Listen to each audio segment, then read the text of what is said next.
The red light is blinking, and that means we're recording another episode of Three Men and a Baby Face. And again, it's just a dynamic duo because we're talking comic books today.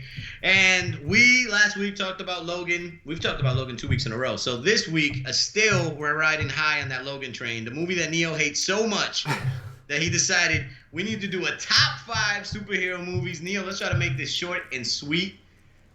Where you at, by the way? You down in Miami? Keeping it gangster? Yeah, you know it, man. Behind you? What's up? Berserker raging in Miami. All right. Hopefully by this point, we're recording before the Baseball Classic Championship, but we're somewhere in there. Hopefully we won it. Yeah. Dominican Republic. All right, but anyway, listen, let's go ahead and get it started, man. Top 5 superhero movies. I assume Logan is somewhere in there. You guys can assume that it probably is for me. Neo, number 5. Or you know what? Give me a quick honorable mention. Honorable mention. Okay, honorable mention would be a movie Amazing. that probably doesn't make top 5, but you want to talk about it. Amazing Spider-Man 2. Whoa! Honorable mention? Yes. Oh my God! Yes. It didn't just kill one franchise; it killed 2. Listen. It left studio. Listen. Studio So check this killer. out. Check this out. If you cut out all of the Jamie Foxx sections where he is the electrician or whatever, the movie's great. How about the comb over? Have you ever seen my dude? We're Dominican. Half my family is black and has black people hair.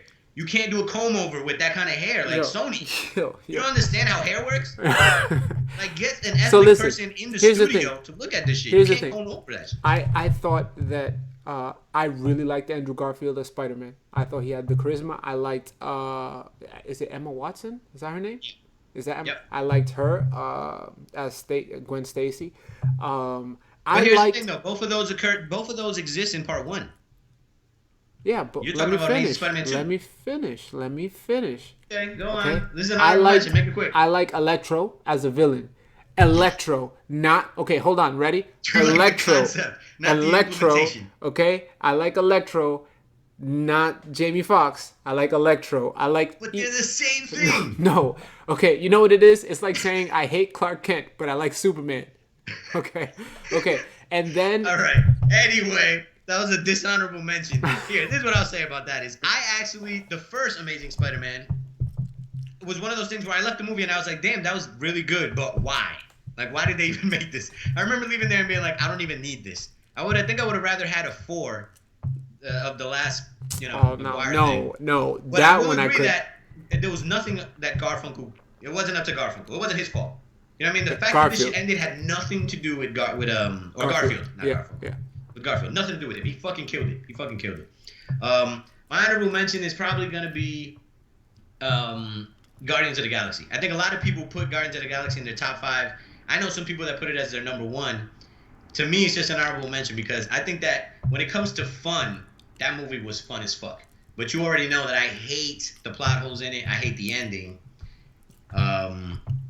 But as fun as fun, just popcorn, like we were talking about the Logan movie, popcorn movie or whatever, just having fun in theaters, laughing, throwing shit around, Guardians of the Galaxy. But all right, let's go ahead and get this thing started. Number 5, what's yours, man? Number 5 would be Logan. Logan's creeping in there. You hated that shit so much. It's just top 5. It's creeping in. So that means number 4 is gonna be Fantastic Four, the latest Fantastic Four. F4 for you right there. So go ahead. Number 4. Okay, so we're just gonna keep it moving. No, go ahead. So let's just keep it moving. Give your 5, yeah. Yeah, you're right. For my number 5, I'm gonna do Winter Soldier. Winter Soldier did, as you mentioned in the last one, it does what Marvel is. What's making Marvel special right now is that they're making subgenres. Like, they're not treating the superhero movie as a genre. And like you said, this was like a spy, like a corporate espionage, really, type movie. And so a lot of like James Bond type stuff going on, like just this cool shit. So I would say the Winter Soldier. Also, that was the first time, I think that was the first Russo movie, right? The first time the Russo got... Yeah, that sounds about right. But the Russos, until then, unless they fucked around with something else. Oh, did they do Cap 1? Only done Community. I'm sorry? Did they do Cap 1? Maybe they did Cap 1 then. I feel bad. But regardless, I think that's the one that put them on the map. Yes. Because until then, we still thought of them as Community. We still thought of them as like nerd writers. Yeah. Which is actually really dope. Put them on the map, and they murdered Civil War. And it's really dope how all the characters in Community make cameos in their movies. Oh yeah. Yeah, that's fucking awesome. It's almost like they treat them like Like it's a tie-in. Yeah. You know what I'm saying? Yeah. Like these guys are so comic book centric. I love it. So my number 5 is Winter Soldier. 4. What's your 4? So my 4 would probably be Guardians of the Galaxy, just because it's a fun watch. It's a fun watch, and as I get to my number 1, it's like it's my likelihood of watching it again.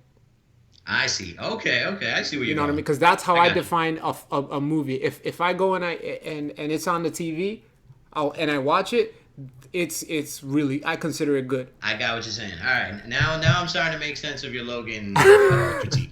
No, because here's the thing: is I don't like Guardians of the Galaxy film wise.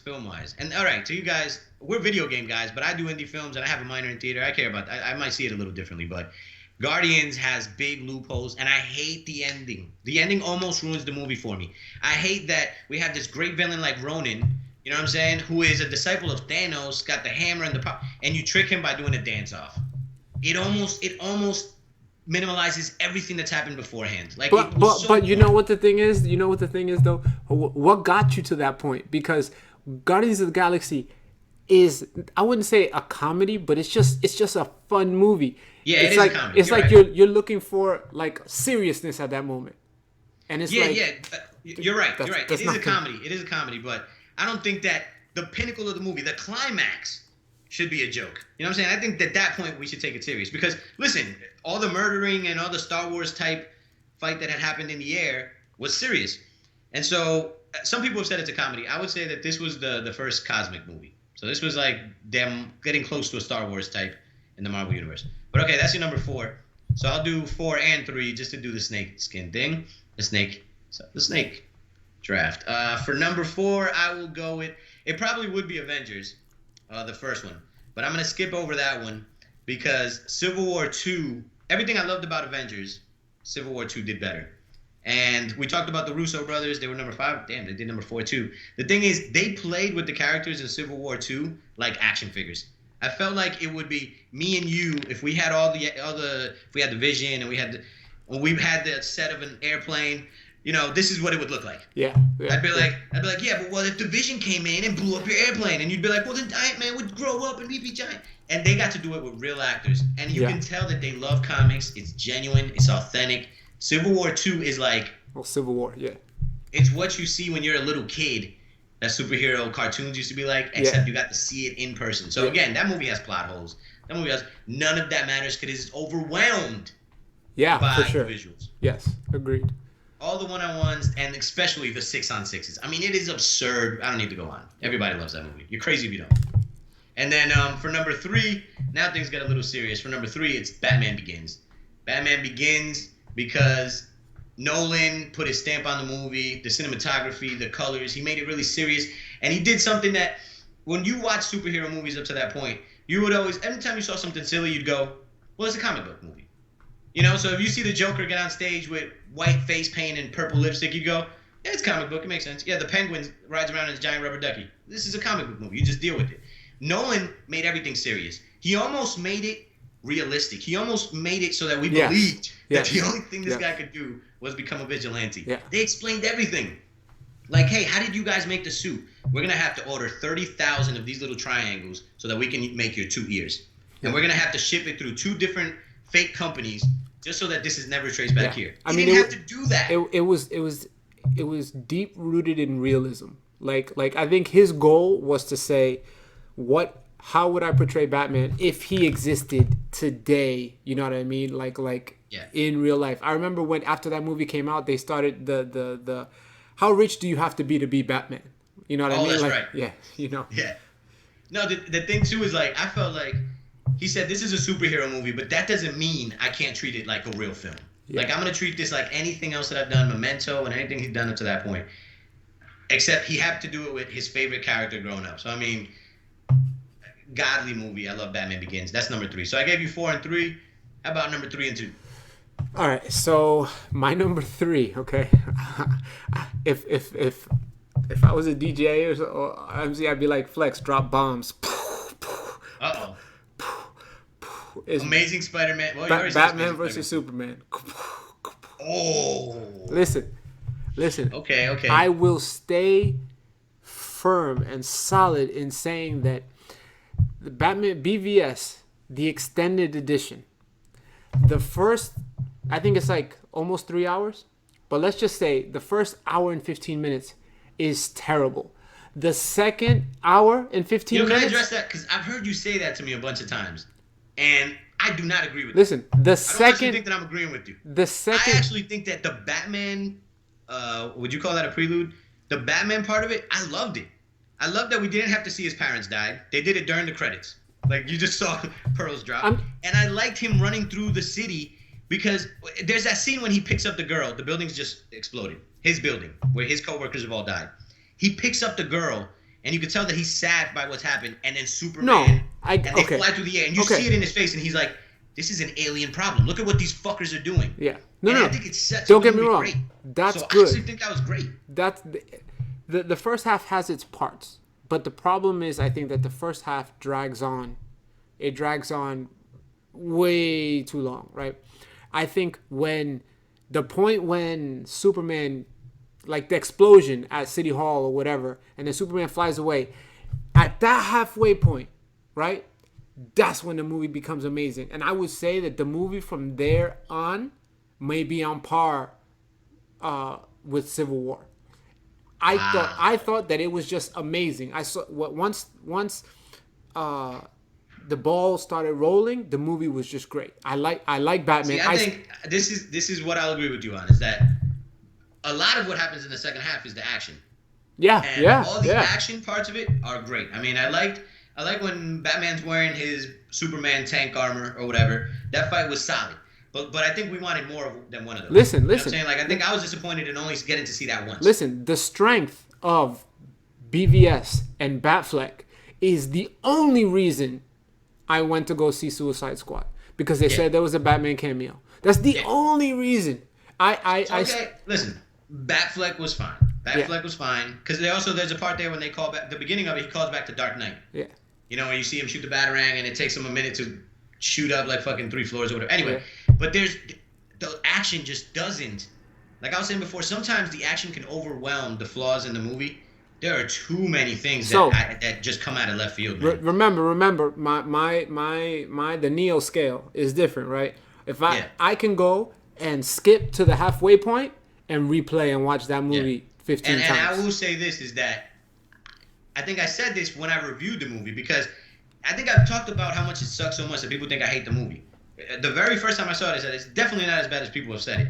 But here's my thing, though, man, is that Batman versus Superman, do you know how bad you have to be for it to not be a huge, like, overwhelming success? It has to be really bad. This is set up to be one of the greatest movies of all time. Yeah. You know what I'm saying? I mean, it failed, and it was a $1 billion movie. I mean, it's just... The opportunity is... It's sort of like Old Man Logan, how you expected more. Yeah. My God, Batman versus Superman. I'm a Marvel guy, but Batman versus Superman, and then Wonder Woman is the holy trinity of comic books and superheroes. Okay? Yeah. That will trump anything Marvel has it's just, any motherfucking day of the week. Okay. And the movie couldn't move me. Yeah. I mean, look, I like this guy as Superman. Forgetting his name. I do too. I love it. I like him as Superman. Batfleck, I think, is the best Batman since Keaton. I think that Wonder Woman. Look, I mean, at first I was like, Gal Gadot. You know, she's maybe a little too thin, but I think that she took the character. No, she killed it in that movie. Yeah. Everything else I've seen by her, she sucks in. Yeah. So, but I mean, I hope Wonder Woman turns around. I liked it. I liked it a lot. Okay. What I will say though is that yes, I would watch Batman versus Superman again. No problem. As for Suicide Squad, it may get one more watch of me just because I gotta prove it to myself. Was it really that bad? Yeah. Batman versus Superman is not a bad movie. It's not a bad movie. It's just that with who is in that movie, it should be a 10. And it's a 7.5. Yeah. You know what I'm saying? Like, that is rough. Yeah. But okay, that's your number 3. That was your number 3? Yeah. So, okay. So, right, so now we're down to 2, right? Number 2. Now it starts to get... we've both got 2 left here. We've both got 2 superhero movies left. So, my number 2 is going to be Dark Knight Rises. That's the one with the Joker? Dark Knight Returns. Is that the one with the Joker? Yes. Yes. That one is...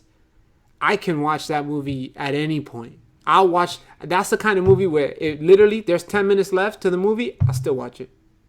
It's beautiful, man. It's beautifully shot. I told you this off camera, but I'll tell the people. I mean, to me, one of the like iconic moments is the Batman, the camera in Batman Dark Knight. It's following the back tire of the Batmobile. The Batmobile is just riding through the city. The camera is behind the big wheel. It was the first time we got to see those IMAX fucking cameras in action. I mean, this shit was beautiful, beautiful. Yeah. Christopher Nolan with great cinematography. Listen, my favorite part in that movie is when the Joker shows up to the dinner party. And there's just this level of psycho that you just don't. You feel the anxiety in the room. It's almost like I hate to say it. You know, when you see somebody and you just like, yo, is this guy really crazy? Like, and then for the second you go, well, what is he capable of? You just kind of question yourself for a quick second, like, you know, maybe let me look at the door for a quick second. What's the escape route? You know. Listen, man, like the Joker was such a great villain. First of all, he always had a different origin story. He never told the same origin story. Oh, yeah, of course. Which made him even crazier. Yeah. But also that he was really hands-on. You know what I'm saying? Like, I thought it was funny that I've always thought of the Joker as having goons. Goons with, like, crazy face paint, this and that or whatever. And I remember the scene in the dinner you're talking about. Yeah. He puts the knife up to someone's mouth. Like, all up in their shit. Yeah. You know what I'm saying? Yeah. Like, let's be real here. Amazing performance by... Oh, yeah. Yeah. Quite possibly, maybe one of the best, if not best. You can start and end really with the Joker. I mean, greatest villain ever in a superhero movie. Well, yeah, no, not even superhero movies. I think personally, even in comics, I think the thing with the Joker is just that. You see how most villains got goons and they do all the stuff, right? The Joker's goons, honestly, the purpose that they serve is to show how they're doing shit wrong. Because almost in every comic, the Joker's like, oh, you fucking idiot. No, This is my master plan, and you're doing it wrong. You know what I mean? So it's like they don't even serve a purpose. He is the main character, and he's so appealing because I read somewhere that it's like maybe Joker's not psycho. Maybe he is the most sane person there.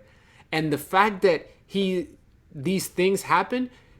you can only like I have to think that it's psycho because there's just no way that someone could think to do that. They could fathom what he's going. Yeah, he's like a high level. I like to read that psychoanalysis. Yeah. But listen, he's hands on, man. Actually, I remember when he's talking to all the other mob bosses and he does the magic trick with the pencil. Oh yeah. Remember that? He's like, yeah. I mean, okay, great. And a little spoiler alert. I mean, I'm just gonna go ahead and jump ahead. That's my number one. That's my favorite superhero movie of all time. Greatest villain of all time, and and one of the only, like we were saying before, there are some comic book movies that transcend comics, and they're just great films. Two of Nolan trilogy, all of Nolan trilogy, but the first two especially, I think Logan is the same right there with that. But those movies, just like I said, they're great films. They're great films. I mean, that camera behind the Batmobiles zooming through the city in IMAX is one of the most amazing shots in cinematic history. Oh my God, another shot that I will never forget is when you're seeing the Batman in the Batmobile and all of a sudden he whips out of it in the Bat Cycle. Oh. And I remember everybody going, oh, at the movie theater. Whoa. Of course. Yeah. All right, so I guess you heard my number one. So my number two movie, let's see, what have I said so far? I think we got them up. I don't want to give them all to Marvel and Batman. Has DC done anything? You know, let's take it here, man. Let's take it here for my number two. You didn't expect this. It's Blade number one. The first Blade movie. That's a good movie. I've actually seen that movie probably like 30 times. And I'm not sure I wouldn't watch it again if it was on right now. That's a good movie. It's not what you think of as a superhero movie because it might be my favorite vampire movie. You know what I'm saying? Sort of like, there you go. Listen, Batman is not really a superhero movie. It's a great film. Blade is a great vampire movie. Yeah. Isn't Deadpool? Isn't the Deadpool? Rave scene is amazing. Isn't Deadpool in one of the Blade movies? Yes, Blade Trinity. Yeah. Oh, that was bad. Yeah. That was bad. But the movie, yes, Blade 1. The scene where they're at like the, I don't know what he throws like a thing and it goes like in a circle, cutting people's necks, and I was just like, wow, that was for real. Yeah. All right. So that's my two, and you heard my one. So you got the one. What's your number one? My number one, you had mentioned it. Look, Civil War. Okay. the reason why I like reading comics is because you get transported into another world, right? When you read panel by panel, you're just, sometimes you're amazed, and it's like the action scene and everything is painting. You see just a picture, but you can almost paint the action in your head. Literally, Civil War was that. Like, I felt like it was, I'm sorry, it was the reverse. It was the action scene, and it's almost like from the action scene, I could see a comic panel. For example, I'll give you a good one, right? You know when Captain America is holding the airplane on one hand and holding down to the thing, right? I feel like that would be a cover. That would be the cover to a comic. You know what I mean? I see what you're saying. Yeah. Okay. Like there's so many scenes like that. Like for example, like the Russos had this good way of getting camera angles that literally kind of give you that glimpse, like this is. Well, you know what? They might have actually taken it from covers, because I know they took that. Remember when Hawkeye turns into Ant-Man? Ant-Man gets on Hawkeye's arrow. Yes. Oh yeah. That's a cover. Yes. That's straight from the comics. Where he's on top of the, and they did the exact same shot, like exactly the same. There's just so much good about that movie that I just can't look. Put it this way, I was sold when at the end of the movie my kid was like, both of my kids were like, I want to be Black Panther.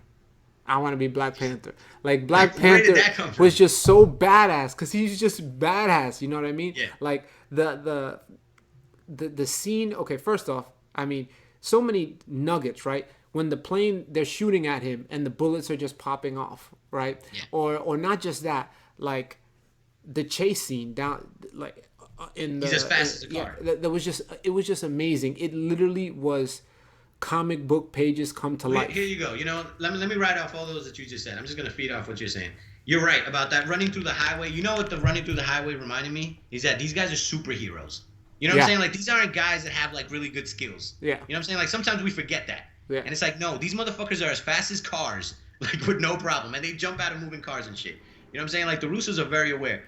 But then, like you were saying before about the cover shots or whatever, you know what's the most amazing thing about Civil War is that they covered all those motherfuckers, and yet everyone got their time to shine. Oh, yeah. No one was throwaway.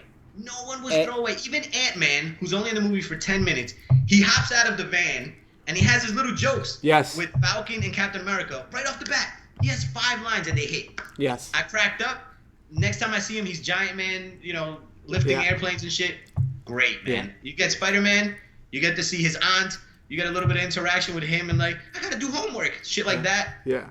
Like, everyone gets their time to shine in a movie with like 20 people. Which is amazing. Which is amazing. Like, look, I mean, that is the greatest thing they accomplished. And even the more that I think about it, right?